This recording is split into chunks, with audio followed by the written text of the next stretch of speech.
ఒక్కసారి కొమ్మూరి గోల్డ్ కి కాల్ చేయండి. తాకట్లో ఉన్న మీ బంగారాన్ని విడిపించి మార్కెట్ ప్రైస్ కి వాళ్ళు కొనుక్కుని మిగతా డబ్బులు మీకు ఇచ్చేస్తారు. హాయ్, వెల్కమ్ టు మనం టీవీ.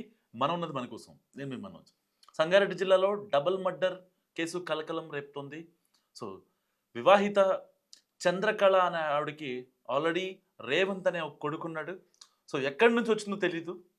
కట్ చేస్తే సంగారెడ్డిలోని జేపీ కాలనీలో ఆవిడ 4 రోజుల క్రితం ప్రత్యక్షమైంది.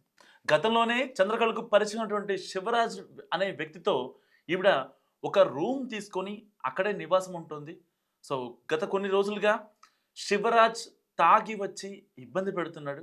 సో శివరాజ్ అనే వ్యక్తి అక్రమ సంబంధం మాత్రమే. సో సొంత భర్త అయితే కాదు. సో అలాంటి వ్యక్తితో మేము భార్యాభర్తలం, మాకు ఒక రేవంత్ అనే కొడుకున్నాడు అని ఆ అపార్ట్మెంట్ ఓనర్స్ని నమ్మించి సో ఆ ఇంట్లో ఉండటం జరిగింది.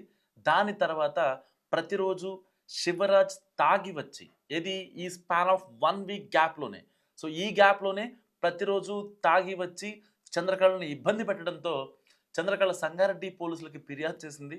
సో ఆ ఫిర్యాదు చేయడంతో కేవలం నా మీద కేసు పెట్టడంతో నాకు అనుమానంగా భావించిన ఈ శివరాజ్ అనే వ్యక్తి వీళ్ళిద్దరిని, చంద్రకళని తన కొడుకు రేవంత్ని, ఇద్దరిని చంపేశాడు. సో పోలీసులు చెప్తున్న దాని ప్రకారం నిజంగా చాలా బాధాకరం డబుల్ మర్డర్ కేసు. తెల్లాపూర్లో సంచలనం సృష్టించిన డబుల్ మర్డర్ కేసు మిస్టరీని పోలీసులు ఛేదించారు. ఈ దారుణానికి ఒడిగట్టింది మృతురాలతో సహజీవనం చేస్తున్న శివరాజ్ అని పోలీసులు ఇప్పటికీ నిర్ధారించారు. సో అయితే వనపర్తి జిల్లా అమరచింతకు చెందిన చంద్రకళకు నారాయణపేట జిల్లా కర్ని గ్రామానికి చెందిన శివరాజ్ అనే క్యాబ్ డ్రైవర్తో గత 3 ఏళ్లుగా పరిచయం ఉంది. ఈ క్రమంలోనే వారు సహజీవనం చేస్తున్నారు.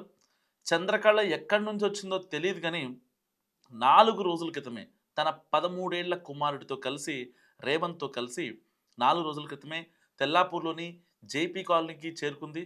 అక్కడ శివరాజ్, చంద్రకళ తాము భార్యాభర్తలమని ఇంటి యజమానికి చెప్పి ఒక గదిని అద్దెకు తీసుకున్నారు. సో బాలుడు రేవంత్ను తమ కుమారుడిగా పరిచయం చేసుకొని అక్కడ నివాసం ఉండడం ప్రారంభించారు.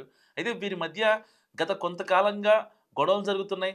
సో శివరాజ్ వేధింపులు తట్టుకోలేక చంద్రకళ 2 రోజుల క్రితమే అక్కడ పోలీసులకి అతనిపై ఫిర్యాదు చేసింది. తనను ఇబ్బంది పెడుతున్నాడని, రక్షణ కల్పించాలని కూడా పోలీసులను కోరింది. సో చంద్రకళ తనపై పోలీసులకు ఫిర్యాదు చేయడాన్ని శివరాజ్ తీవ్ర అవమానంగా భావించాడు. ఆ కోపంతోనే ఆమెను, ఆమె కుమారుణ్ణి అంతం చేయాలని పథకం పన్నాడు. నిన్న ఉదయం ఎంతసేపటికి వారు ఇంటి తలుపులు తీగిపోవడంతో అనుమానం వచ్చిన పొరుగు వారు లోపలికి వెళ్ళి చూడగా, ఇంటి పక్కన వాళ్ళు లోపలికి వెళ్ళి చూడగా చంద్రకళ, రేవంత్ రక్తపు మడుగులో విగత జీవులుగా పడి ఉన్నారు. నిందితుడు శివరాజ్ కూడా తన గొంతు కోసుకొని ఆత్మహత్యాయత్నం చేసి తీవ్ర గాయాలతో మాట్లాడలేని స్థితిలో ఉండటాన్ని గమనించిన స్థానికులు వెంటనే పోలీసులకు సమాచారం అందించారు. సో సమాచారం అందుకున్న కొల్లూరు పోలీసులు ఘటనా స్థలానికి చేరుకొని మృతదేహాలను పోస్టుమార్టం నిమిత్తం తరలించారు. కొన ఊపిరితో ఉన్న శివరాజ్ను చికిత్స నిమిత్తం ఆసుపత్రికి తరలించి పహారా ఏర్పాటు చేశారు. ప్రాథమిక విచారణలో చంద్రకళ పెట్టిన పోలీస్ కేసే ఈ జంట హత్యలకు ప్రధాన కారణమని పోలీసులు చెప్తున్న పరిస్థితి. సహజీవనం చేస్తున్న వ్యక్తిపైనే పోలీస్ స్టేషన్లో ఫిర్యాదు చేయడంతో పెరిగిన కక్ష చివరికి ఇద్దరి ప్రాణాలను బలి తీసుకుంది. తల్లి కొడుకుల హత్యతో ఆ ప్రాంతంలో విషాద ఛాయలు అలుముకున్నాయి.